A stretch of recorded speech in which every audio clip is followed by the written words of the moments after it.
Yo, what's going on, everybody?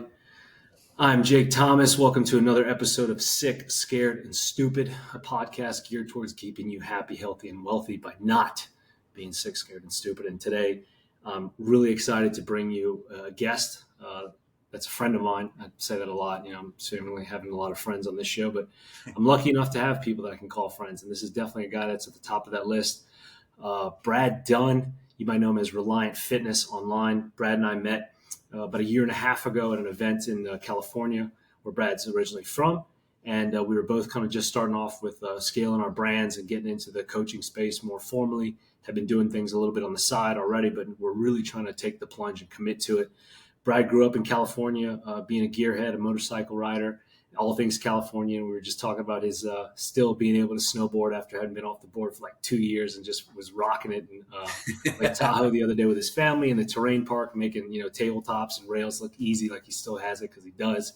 But Brad came from some tough stuff too. He was down a winding road like many of us were, and eventually found himself to be doing what he's doing now, a loving husband, a father, a former firefighter, because now he's doing what he's doing as opposed to doing what he was doing. And I'll let him tell you more about all that stuff. But without further ado, my man, Reliant Fitness, Brad Dunn. Appreciate you, brother. I mean, always a pleasure, man. It's great to connect and always great to see you, bro. You too, man. You too. We were just talking off camera that's, been like a year since we've seen each other last when we were in Miami together for another event. And, that event was just a few months after we had first met. Mm-hmm. And the trajectory of business and what has taken place since then. I mean, especially for you, man, like you just broke 500,000. I see on all channels, like not all channels, but just on Instagram. Wow. Like I remember when it was like less than 1,000. Oh, dude, to see what you've done and accomplished and the lives you've changed and people you've gotten into as far as in the transformations and the success stories. It's like, dude, it's uncanny. Like it's amazing to see that. What's been take us through this last year, man, last 18 months even. Bro, it's been a fucking whirlwind, man, but a good one, for the first time in a long time. When you put out that positive energy and, you focus on building rather than destroying, some pretty wild things happen. And I think that's a big part of it is, a lot of my energy and my time and my focus when I was younger and lost and shit, all I wanted to do is like see the world burn, you know what I mean? And when I made that transition in my life and switched my mindset and my habits and my lifestyle and was focusing on, growth and positivity and feeding that back into the world, and some fucking amazing things have happened, bro, and the business is good, family is good, everything is good. And I intend to keep it that way. I bet you do. God, man. I remember, when we were talking a year ago, you were on the fence about like, dude, I don't know what to do, in a good way. Like you were talking to your wife, you and I were talking about it, like this is calling me, mm-hmm. Like I love firefighting. You were fucking great at it. I mean, I remember seeing how, disciplined and proud and organized and doing what you were doing, and not fucking around firefighting. Like you were doing some serious shit. Mm-hmm. And to see how like militantly you took it as far as in the pride of that was something that I really admired about you. And, I knew that it was a tough thing for you to walk away from that. Obviously, not just for your individual reasons, but like, hey, you got a family to consider for, like, is this going to be a flare up or is this like a real career move? Like what, really got you to get past that and able to say, I'm doing it. This is a big deal. And like, what could you offer to someone else that's maybe thinking about something similar like that, a career change or a relationship change or just a life-changing, decision? How do you weigh that out and what, got you to really go after it? So I'd say the final straw was basically just getting like some friction from the department. Yeah. Like they were, some of the guys higher up were giving me some flack for basically what I was doing and putting it online and being in uniform and this and that. Ooh. And actually, like while we were in Miami, while we were at that event and having some conversations with some of those, those guys that have been entrepreneurs and been in the space for a long period of time, and they basically just laid it out to me flat, which nobody else did at that point. They're like, how much money did your business generate last month? Yeah. And at that time it was like, I'd basically just broke into like my first like 30 something $1,000 a month. Yeah. And I'm like, okay. And they're like, well, how much do you make at Cal Fire? And I'm like, well, on a good month with some decent overtime, we're looking at like maybe 5-6 grand. And they're like, then what the fuck is there to think about? You know what I mean? And like, and that was, no one had really put it to me that plainly before, So I took that into consideration, and I still had the mindset at the time of wanting to continue and do both and try to balance as much as I could. But then, you come back and you start getting into season and things are like, getting that friction, and, business is growing, and, I'm getting pressure from the department. And I basically was like, you know what, dude, like, I'm going to take a step back. I'm going to take basically this season off and focus 100% on my business and just see what happens. And if it flops, I'll be back next year. And if it doesn't, it was rad. Thank you for everything, and I just bet on myself. Like we always talk about, in all of our mindset circles. And, I had to instill that confidence through the actions and everything that I had done up until that point. It's like, we build these routines and we do these things for a reason, right? Like we are building that image. We are building that person. We are building that life that we want through these continuous actions and like daily deposits into ourselves. So I didn't really doubt that I wouldn't be successful because I had already overcame everything to get to that particular point, and then basically eliminating the time and the hang up of like being on duty where I couldn't focus on pushing my business or taking care of my clients or doing the things that would make my business grow. I was like, well, what if I had that extra 72 to 96 hours a week to just do what I'm doing, but do it better, and that was it. Basically just was like, all right, I'm already at a point where my bills and my things are not necessarily an issue. It's just now it's like, take that extra time and make your business, your product, yourself better and continue to grow with the business. Man, I mean, anybody that's listening to that, if you're an entrepreneur, like that's a formula. It's a playbook. It's got a couple of simple steps in it. Keyword being simple, because everything you talked about was simple. Mm-hmm. Implementing that, executing that, of course, easy or difficult depending on the person. And like, those are simple things, but they're big decisions. To how to go about doing that. But even preceding that, like, how did you find yourself doing what you're doing now? Where did you have to come from in order to see like, hey, this is what I need to be doing in the first place? I saw an opportunity, man. I mean, it was out of opportunity and slightly necessity. I had another kid on the way. So this was before my baby girl was born. I had, previous experience with, being a personal trainer, coaching on that playing field as a in-person trainer in commercial gyms, and a background in some basic nutrition from working with other coaches, other trainers over the years, and I saw an opportunity in the online space to basically put a service out and be able to help people do what I did. Because before I made the big push about like, hey, work with me to make these big dramatic changes in your life, I had to make big changes in my life. Like I quit drinking, I quit smoking, I lost 50 pounds. I changed everything about me, you know what I mean? In order to like get to a certain point. And it's like that journey, is basically packageable and sellable. And I found a way to do it, and now it's basically, replicating that for other people and adjusting some of the things along the way so it better fits them and where they're at or where they're coming from.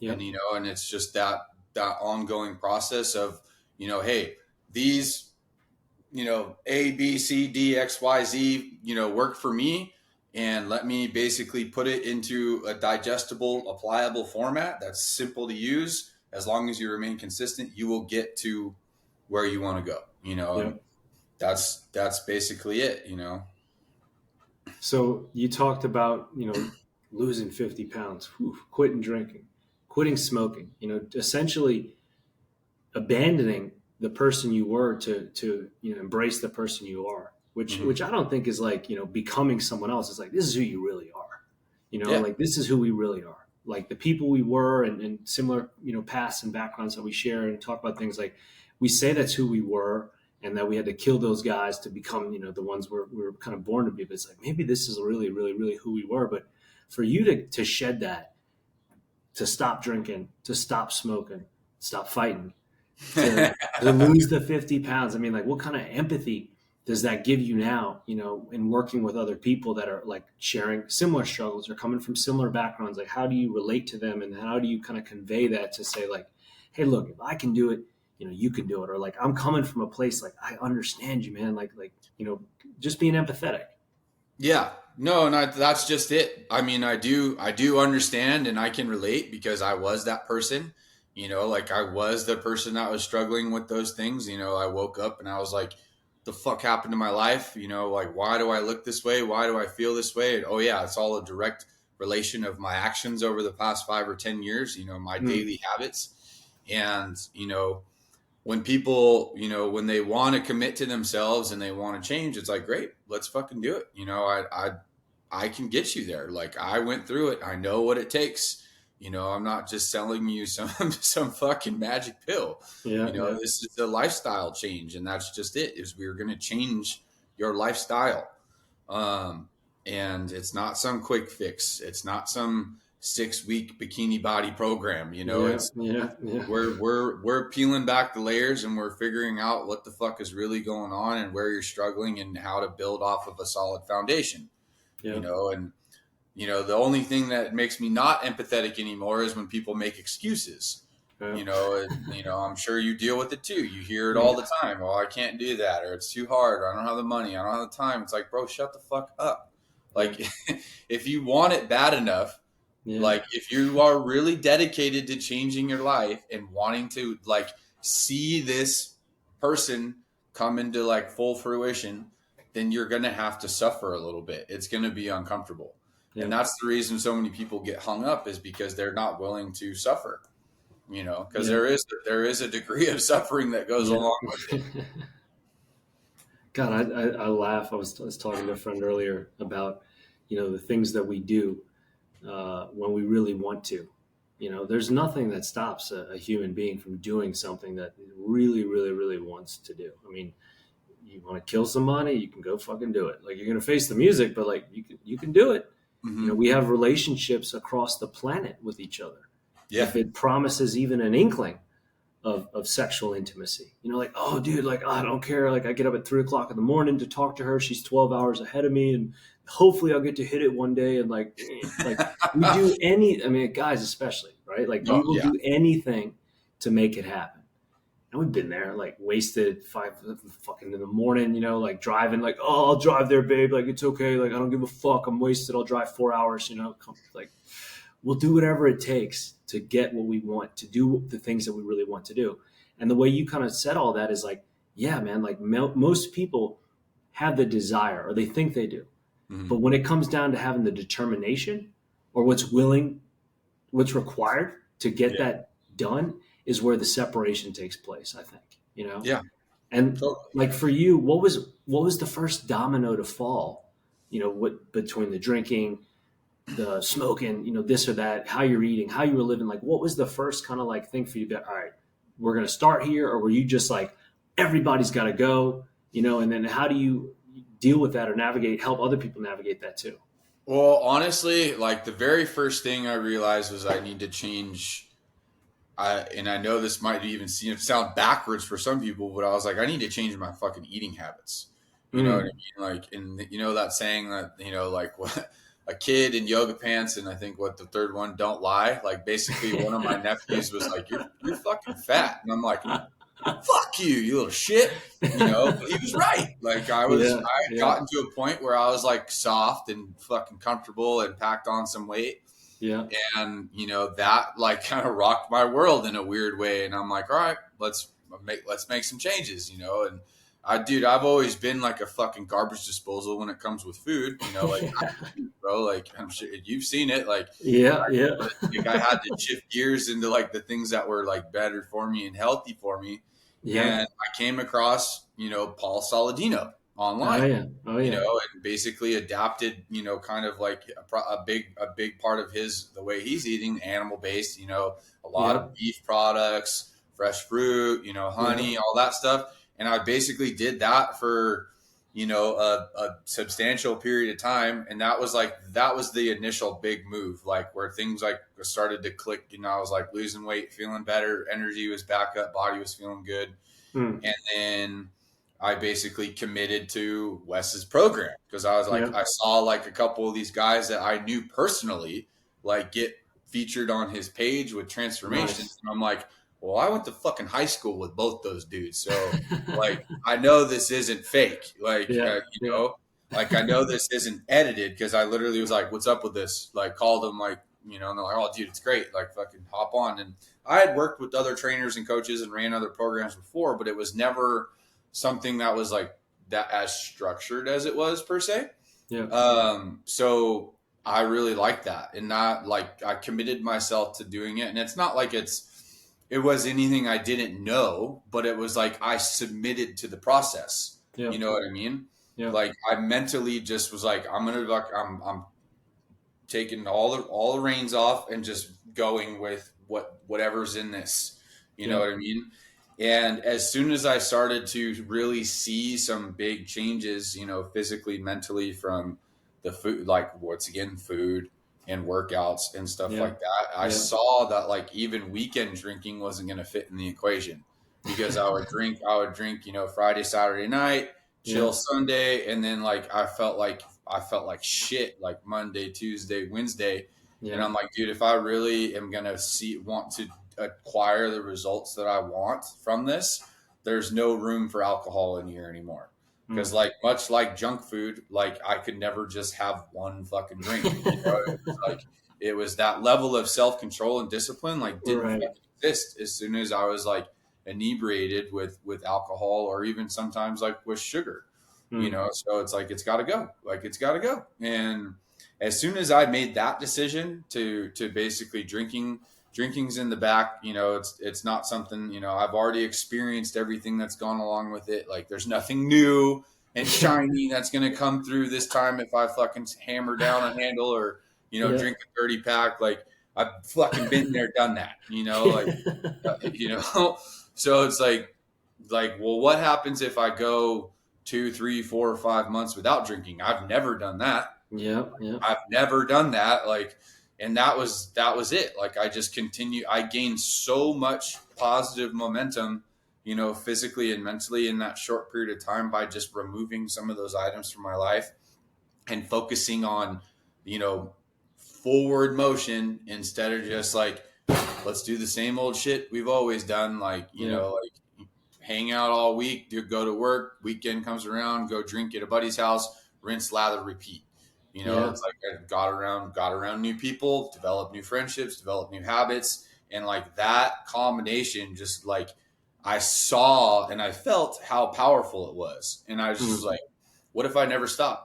What if I fucking never stop moving forward? Like, what if I keep this pace up for like the next year, 2 years, 3 years, 4 years, 5 years, and even just 1 year, like of doing that completely changed my entire life, and it's like, those that know me, and I mean, you've known me for the last year now, like you've seen even just what happens in the last year, but like the people that have known me for an extended period of time, and it's like, they're like, whoa, what the fuck, dude? Like, like, who are you now? But that's just the thing. It's like, I've always been this person, the attitude, the discipline, the structure, the caring, the empathy for others, like be there if you need me. I've always been that guy. I just had a fucking satchel full of bad habits that went along with it. And those aren't fucking there anymore.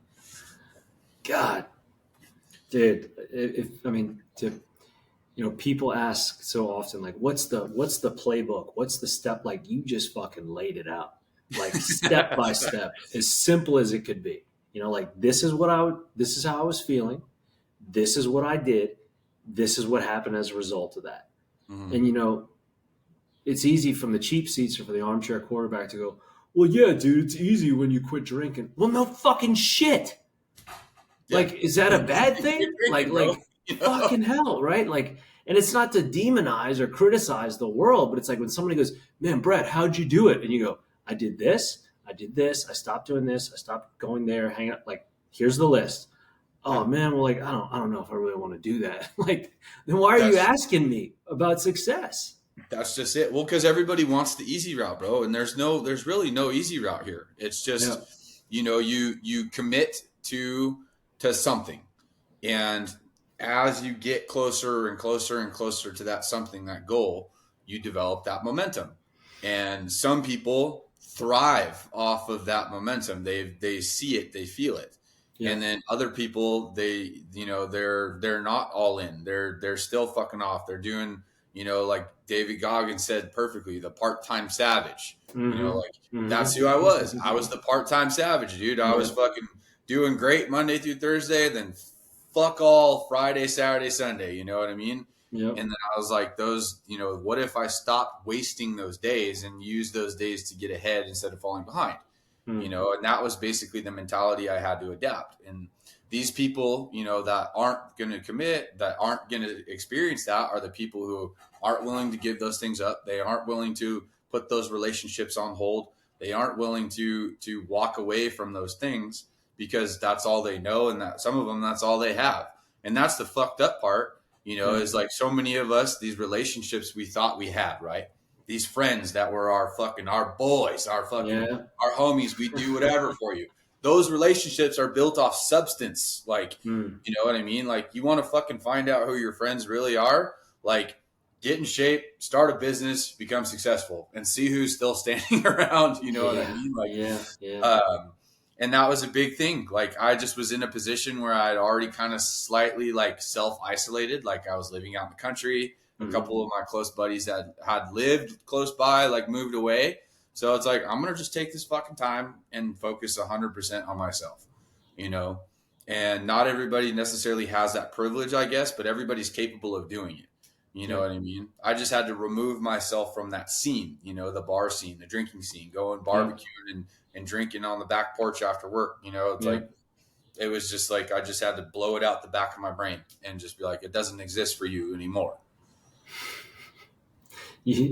Man, we're so similar. It's too funny. You talked about something earlier today that I saw. You said eating healthy doesn't suck. You just suck at eating healthy, or something like that. You wrote, right? Yeah, I put that in my stories from time to time when I like show my meals and stuff. But definitely, but it's true. But yeah, it's true. Like it's not that you do it because it makes you unhappy or that you don't like it.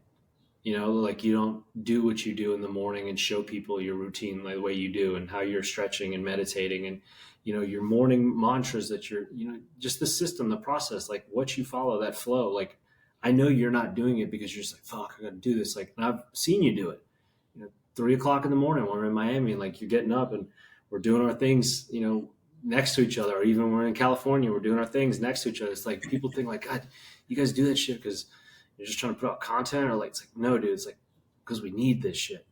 Yeah. This is like my process, this is part of the you have to, and that's the thing that I try to tell these people when they're either coming on my program or they're asking me that question online is like, well, how do you deal with that? Like, how do you, and I'm like, you have to fill that void. Like, and what that is, for me sometimes is like those little things, like that getting up early, or doing something that someone thinks is like, what the fuck are you doing? And it's like, I'm mentally filling a void right now because my mind wants to go into this negative space and I'm not going to let it because I'm doing something positive, like, so to those that don't understand, they don't have to understand. That's why it's my process and not yours. I love it. So the diet is what unlocked your mind, is what started the whole row of dominoes to fall. And I preach and believe a very similar thing, to the sense that, the single most effective thing we can do as human beings in regard to our health is controlling what we put into our mouths. I say you take control of your diet, you can take control of your life. 100%. Because it's so omnipresent in everything that we do, right? Everything, everywhere. Hey, Brad, let's take a trip. We're going to eat when we, on the way to the airport. We're going to eat when we get there. We're going to eat when we land. We're going to eat when we get to the hotel. Maybe we'll go get some drinks. Then we're going to have dinner. Then we're going to go out for drinks after dinner. Then we're going to go eat late night. Like, have we even stopped to actually absorb the environment or like enjoy each other's company or like our own company? Or have we just been so forwardly thought about where's the next meal? Where's the next snack? Because we're literally living to eat rather than eating to live. And like, it sounds like you fucking found that hard in a good way of like, dude, I changed my life because I just changed my eating habits a little bit. And then the next domino comes up to where maybe it's not as difficult to get past because you just bagged the elephant, so to speak, to where now the next thing that comes up, whether it's sobriety or smoking or losing more weight, right? Now getting control of a diet is one thing, but body recomposition is the whole another. Yeah. And you were just boom, boom, boom with each one of these. Tell me about like what that evolution was like between them. Well, dude, it was fueling a new addiction, like it was basically that, like, resorting back to that momentum I was talking about. Like, as soon as I started to see and feel change, I was like, oh, it's fucking game on. Like, I see where this can go and I'm going to take it there, Yeah. Because that's always been my mentality, bro. Like, I'm 100% in any direction that I go. But as soon as like I said in the beginning, as soon as that vision, that precision was focused in a positive area, it was gangbusters, dude. Yeah. I saw what was possible. I saw what was there if I was willing to do what it took to get there, and that's as simple as I can put it, but it's a rewarding process, man. And like my clients experience it right now too, and I do like these periodic check-ins for a reason on, certain durations into the program, because like, typically on like a 90-day program, if someone's dialed around month 2, they're having a big physical mental breakthrough. They're seeing the changes. They're feeling the changes. Yeah. You know what I mean? And then it's like, I feel like at that, that month 2 teeter, it's either you're falling all the way in and you're going for it. You know what I mean? Yeah. That you just realize that 90 days is the beginning of the rest of your life. Yeah. Or you're on the fence and you're like, well, there's the finish line. As soon as I cross that finish line, I can go back to the old me. Yeah. But it's like, I can't control that.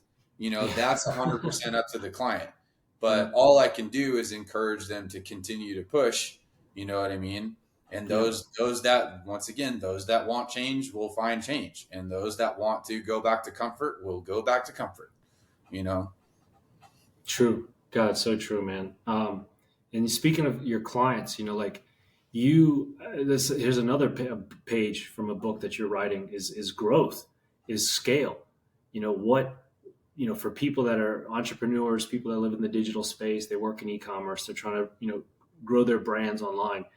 You have always been so authentic, man, like so raw and just real with your message. Like, this is who I am. This is where I come from. This is what I do. Like, when you were always shooting the stuff at the firehouse, I thought it was so fucking cool because I was like, dude, who can compete with this? Like, this guy's at the firehouse, hitting the pull-up bar and working out with fucking equipment that's around him. It was so genuine. What do you think has been the key or keys to the substantial growth that you've seen on all channels? Like I said, Brad went from just under 1,000 followers 18 months ago to he's pushing 600,000 now on Instagram. Like, he'll be at 1 million by the end of the year, probably. Not probably. That rate will be at 1 million. That's the goal. That's the trajectory that we're definitely happening. But I mean, dude, it's literally just that, man. It's that authenticity, just being 100% me and knowing who I am and, putting it out there, how I do it, how I say it, how I walk it, and being relentlessly consistent, those two things I think have been the foundations, the absolute pillars of my personal success. Say those again for us, please. Authenticity. So just being me and being 100% okay with who I am, and then relentless consistency. Authenticity and relentless consistency. Again, simple things, a couple of words, not like, all right, you're going to need to do this and blah, blah, blah, blah. And I'm going to speak with a lot of poetry and some complex language. Like, no, authenticity and relentless consistency. Like that's a pretty fucking simple. Yeah, dude. Well, I mean, dude, that's the thing is like, in all reality, right? When we do these things, we are simplifying our life. Mm-hmm. We're removing the things that everybody thinks need to be there, but they don't. Yeah. You know, and those of us that I've always been like very much a minimalist, right? Mm-hmm. Like I wanted the cheapest bills, the cheapest car. I wanted my life to be as easy as fucking possible in case the rug fucking got swept out from under me.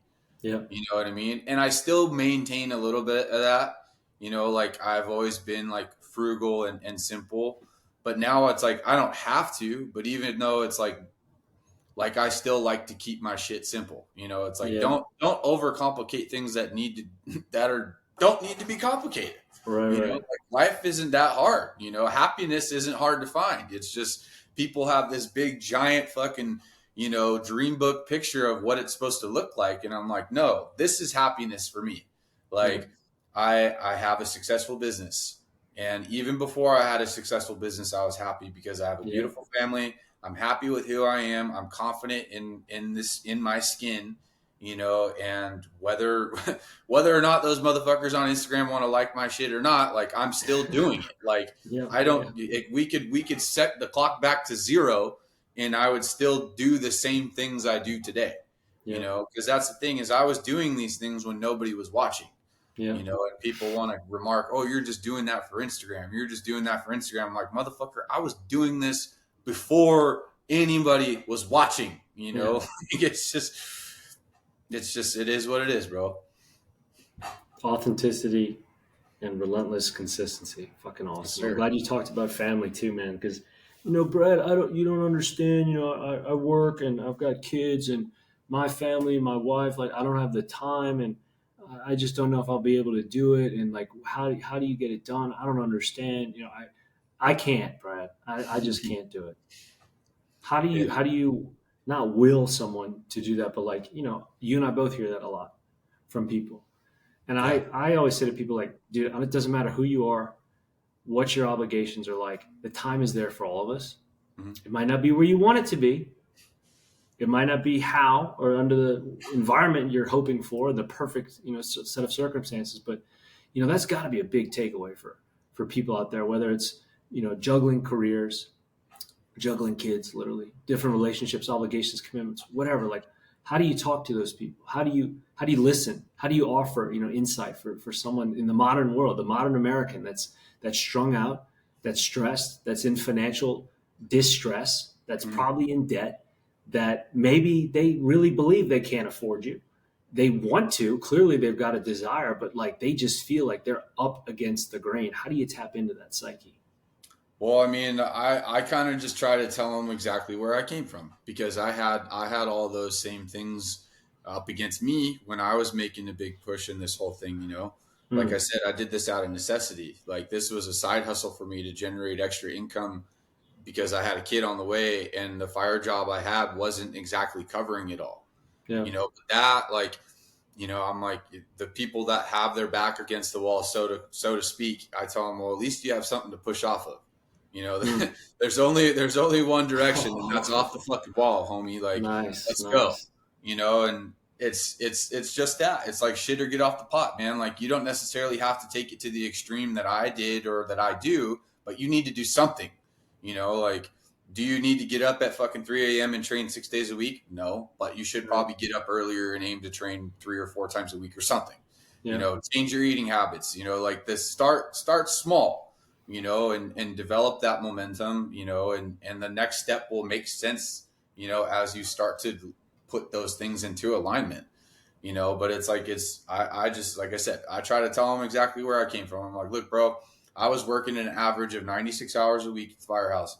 I already had one kid that didn't live with me that I was paying child support and basically driving, 10 hours round trip once a month for, and another one on the way. Living in a shitty fucking house, basically paycheck to paycheck with a few racks stacked up just in case for a rainy fucking day. I had all the things, that people make excuses out of, and I still found a way. because I knew that where I was at, nothing was going to fucking change until I made change in my life. You know, like you have to be the change you seek.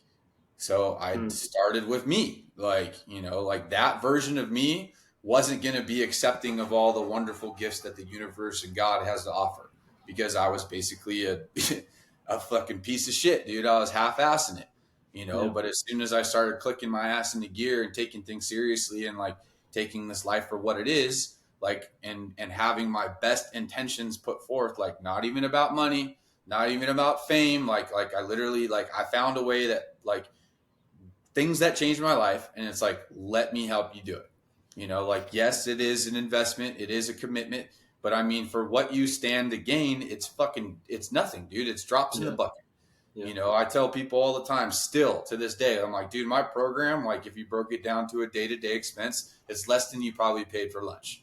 So it's like, what do you want? Like the shitty fucking burrito lunch and the two monsters and the can of Coke for 20 something fucking dollars at the end of it, or you want to work with me for like $8, $9, $10 a day for an extended period of time to change your life. You know, it's like the proof is in the pudding now, dude. It's like, it worked for me. It's worked for a handful of my clients. Like it fucking works, bro. Like if you work at it, you know, like, so it's just getting them off the fence and then into the deal where they're making that commitment to themselves. You know, because at the end of the day, their life is going to, you know, if they really make that commitment and they do these things and they follow through and they make these changes, their life is going to get exponentially better. Absolutely. You know, over the course of the next 3 months, 6 months, 9 months, 12 months, whatever it is. But it's like, here's the first couple steps. This is what we have to do. This is what's changing. I'm glad you brought up the budgeting and, you know, the daily costs and whatnot, because so often people think, and that's natural, just kind of like personal accounting, like, well, how am I going to afford this? Like, I'm looking at my books, I'm looking at my balance sheet, I'm looking at the bank, like, how am I going to afford this? You got to take your eyes elsewhere or change what you're looking at in the balance sheet, meaning like, you're not going to be spending $500 a month on booze anymore or more. You know, I mean, shit, 500 might be on the low end, but that's a huge debit alone. You know, the eating out, the socializing, like where we spend our time to be distracted, to escape, you know, the escapism that fucking plagues us all, as opposed to like what you're talking about is real introspection, real self-prioritization, real investment in you. Right. And so I look at that. I'm the ignorant consumer. I'm the fear, you know, minded consumer. I'm like, Brad, I can't afford this. Like, I've got these bills and I go out with my friends here and I do these things recreationally, and like, you're telling me like, bro, like you're fucking spending all this money a day on shit that's not serving you. Like you can spend a fraction of that for something that's never going to not stop serving you. Right. That sounds like a pretty fucking good deal to me. Yeah. Yeah. And I mean, those that end up seeing it that way realize, you know, and those that don't, you know, that it's a hard mindset to crack sometimes, dude. Because I mean, I used to think the same way. I used to be like, you know, like money was hard to earn and easy to spend, and it was like, you know, like, oh, dude, fucking $700, $1,000, $2,000. I'm like, no way. But then basically, as soon as I transitioned into like, I'm the investment, like I'm fucking worth it. You know what I mean? Like that is going to increase my personal value. You know, like that changed everything. You know, money is just a tool. Like when you start using money as a tool and it doesn't govern you or own you, then like you've made one of the first and biggest breakthroughs when it comes to finances, you know. My man's talking some Robert Kiyosaki right there. Some good Rich Dad, Poor Dad. You know, another thing I like about Brad, loved about Brad, admire about Brad, and what we kind of really clicked up on is that Brad is a multifaceted athlete. Brad is not just a lifter. He's not just a runner. He's not just a snowboarder, like I said, but he's a very multifaceted athlete. And he and I shared a real strong bond and appreciation for that. Why does that mean so much to you or matter so much to you, Brad? Well, because I mean, not just being a lifting meathead, you know, like what's so big for you on that? Dude, well, because function, bro. You know, like I mean, don't get me wrong, dude. I think weightlifting is great and bodybuilding's cool, but Yeah. it's like when I see somebody do like some physical feat of like strength or endurance, whether it's like some crazy, muscle up calisthenics thing or some wild distance run, like that shit to me is way fucking harder than lifting any weight. You know what Yeah. I mean? And Yeah. that's the appreciation that I've gone, to respect for, and I mean, to each their own, Yeah. but the whole reason that I really wanted to click up my fitness and become a quote unquote elite athlete was so I Yeah. can be a better fireman. You know what I Yeah. mean? Love that. And Love the that. guys who just lift weights, it's like, cool, that's great, but that's not going to get you very far when that house is burning and you're got gear on you and it's fucking hot because Mm. muscles don't win fights, dude. Gas tanks win fights. Whether it's a physical fight or whether it's a mental fight, you know what I mean? Yeah. You have to have the wherewithal when shit goes down to fucking be like, I can do this. I Yeah. can do this. I can do this. And that's to me is a level of conditioning, Mm-hmm. that you're not necessarily going to find from lifting weights. It's from pushing yourself to that literal brink of like, if I take another step, I'm gonna fucking die. And then the other Yeah. side of your brain telling you need to take 10 more steps.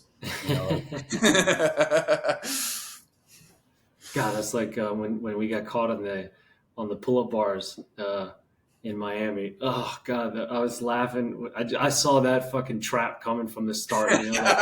Like Brad and I were in Miami Beach walking around, and there were these awesome guys on the pull up bars just killing calisthenics, like real cool stuff, like amazing feats of strength. And we were both geeking out because we were like, God, these dudes are amazing.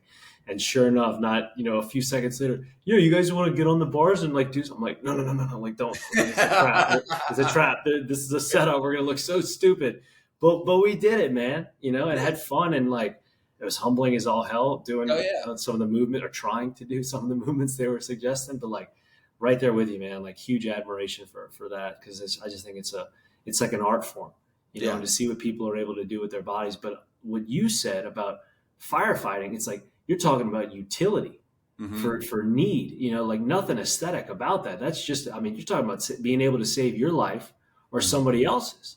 That's Yeah. fucking legit. Yeah. And that's the thing, dude, is like, obviously looking good is always a great feeling and a huge plus, but that's just the thing. It was like some of these things that I was training for, like I wasn't training for the aesthetic.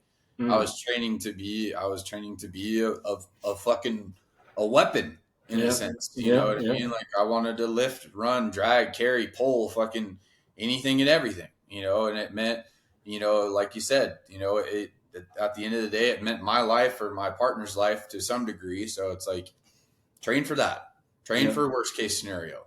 Bicep curls are only going to get you so far in that situation. But if you're banging miles and hitting Olympic lifts and getting a pretty severe amount of conditioning and range of movement in, like you're going to be a functional motherfucker. And that's like what I wanted to be. Yep. I mean, and dude, as of a few months ago, you really took it to a new notch with that marathon in Oceanside, right?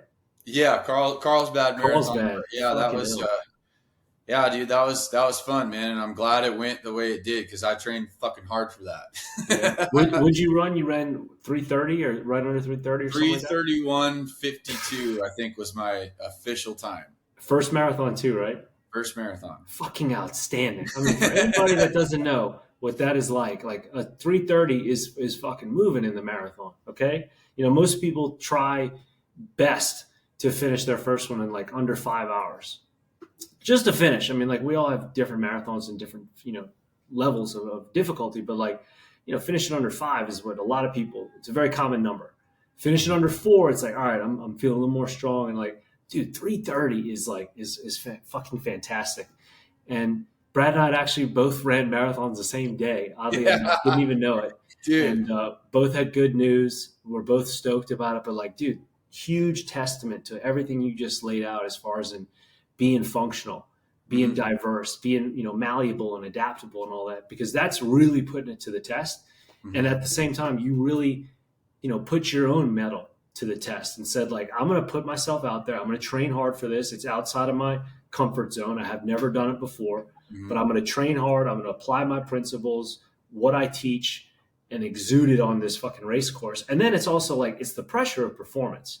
You know, it's one thing to be a theorist and say, I could do that if I wanted to. But it's like, dude, you were like, I've never wrestled this bear before. I'm going to go for it.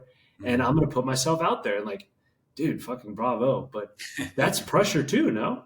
Yeah. I mean, I definitely felt some pressure, you know, because I was pretty loud about it. You know, I was talking about it online and on my page and whatnot, and people in my life were well aware. And, you know, and it was something like, but that was like part of the accountability, you know, is like, you know, like I had to show up for myself, and I had to like obviously put my accolades, you know, to the test and be like, yo, this is everything I fucking stand on. And these are the shit that I do day in and day out for my life, and how I take my training and how I structure my things. And, you know, I took home the W that day, you know, in a big way. So that was a great feeling. And like the even better feeling about that whole thing is I was going through a lot on the back end of that nobody else saw, you know, like training for that marathon. Cause I think my start date for my training block was like September. So basically I gave myself basically 4 months to train for that marathon, and month 1 was great. And then month 2, that was like right where I got into that big custody ordeal for my son, you know? So I was like, you know, basically got to bring my son home, which was amazing. But, you know, bringing another child in the house that requires, you know, a bunch of attention and everything else it was a transition, obviously, just like anything, you know, and then dealing with court and social workers and drug testing and all that, and running a business and being a dad and being a fiance and everything, you know, like, and still staying on top of the things that needed to happen in order for me to be successful that day. Like it was more than just a marathon to me. It was like everything, you know, that could have possibly gotten in the way, like basically did. And it's like, fuck you. Like, I got this shit, you know, because like there's the only person that's going to stop me is myself, you know, like there is nothing that can stop me unless I let you stop me. Dude, all that going on, and you still kept to it, and not just kept to it to finish, but kept to it to do fucking outstanding. What takeaways do you have from it? I mean, it's your first one. Like, you know, I always laugh because somebody told me years ago, they're like, dude, it's great because when it's your first one, it's either PR or DNF. You know, for anybody that doesn't know, DNF is did not finish. Right. So it's either you PR or you DNF. So like, what's your takeaways from you know, a race of that length and whatnot? Dude, I mean, it was great. It was, you know, that the mental fight that I wanted to experience, I got to experience. Yeah. You know, like that point where you hit in the wall, so to speak, and you have to basically drag yourself across the finish line. Like, that's where you find out who the fuck you're made of or what you're made of. Yeah. You know, and that was basically it. Is like, I told myself I'm going to do this. I told everybody that I'm going to do well. And now I have to go do it. You know, it's time to pony the fuck up and ride to town, you know, and, love that, you know, and I did it and it felt great, man. I mean, I trained hard. I did all the things that I feel like I needed to do in order to succeed, and I succeeded. And that is a huge reward, you know, to basically take all those long hours, those long runs, those early mornings that suck, and like going and doing it by myself. I didn't have a fucking training partner or anybody that was, you know, doing it with me, you know, to like get me amped up on the days I didn't want to, you know, like which were a lot, you know, and fucking it all paid off, you know. And now looking back, like, dude, now it's like, okay, next challenge, you know, like what's fucking next, you know. I've kind of given my body a little bit of a break these last, you know, month and a half to kind of recoup, like giving myself some more food, a little more rest, you know, like to kind of get back onto a solid level of homeostasis, so to speak. But now it's like my eyes are on, you know, the next challenge. And the people immediately are like, oh, you did a marathon? When's the Ironman? And I'm like, don't even go there. Like, Well, dude, Not yet, you dude. opened the Leave me Pandora's alone. box. So what is next? You open the box for Dude, questions. So like what's on the horizon? What are you thinking about? Who's your next juggernaut to slay? dude, so I mean, a big part of me, and this is going to be a little bit to orchestrate, but I know I can do it. I want to fight. I want to fucking get in the cage. Oh man, awesome. And I think that would be Yeah. super fun. Oh I was shit. talking with some people, and one of my clients actually made the suggestion. He's like, dude, you and me used to, we would talk about, Muay Thai and some jiu-jitsu stuff because I used to train. And he's like, you should get in the cage. You should fight. And I'm Oh, like, sick. fuck, dude, that sounds awesome. Like, because I think I still got it. I'm more than capable, And and definitely leaner and quicker and not as burdened with darkness and ill thoughts. I mean, like, dude, I can imagine how you are now. yeah, and I think dedicate like same thing, the 3 or 4 months to some technique and some specialized training, and be able to make that happen. Obviously at what level I'm not really sure, but it's something I want to explore. You Oh, know, because dude. I think that's the next one of the next like testaments. You know what I mean? Like Mm-hmm. now it's like, okay, I pushed myself. I created this new man. I pushed myself to a new physical limit. And now it's like that next level is like basically the combat, like the fight or flight. Yep. You know what Yep. I mean? And now that to me, in my mind, that's like the encompassing circle. So it's like I got to wrap that circle up. Oh, dude. I'd love to see that. That's awesome. That's awesome. That's definitely you. That's definitely you also. Yeah, Dude, I think that's fucking another hell. reason why is it very much aligns with like my attitude and kind of how I train and things like that. So I think that's definitely kind of the where I'm going to be pushing over the next few months to see what I could orchestrate to make happen. Oh, dude, I'm gonna be watching for sure. Fucking authenticity and relentless consistency, man. What? Where do we find you? Where can we see you? Where do we sign up with you? Oh Give me man, all so the list of how to get in touch.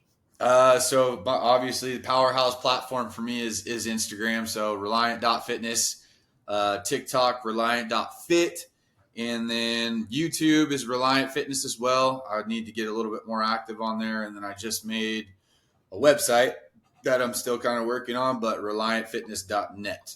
Awesome, awesome. And I'll put all that stuff in the show notes, man. It's so good to see you, dude. You too, bro. It's Always a so pleasure. good to see you. And congratulations on everything, personal, Thank you. familial, professional success, and your individual success. I mean, everything you're doing, man. It's just like I said, it's been awesome to be a spectator of the show. That is Brad. Ever since I, had the pleasure and privilege of meeting you, man, it's really been awesome. So thank you for what you do, Man, and for everybody else you work with and the lives you change and impact. It's awesome. Thank you. thank you, brother. Means the world, man. Love it. Well, Love you. dude, it's great to have you on. And for everybody, again, I'll have in the notes how to get in touch with Brad, aka Reliant Fitness. But for another episode of Sick, Scared, and Stupid, hopefully you got a lot of notes from Brad on how not to be those things and how to find and live a life that is happy, healthy, and wealthy. And, to take away the keywords from Brad's sit down today, to be authentic and to have relentless consistency. I'm Jake Thomas. Hope you guys enjoyed. See you later.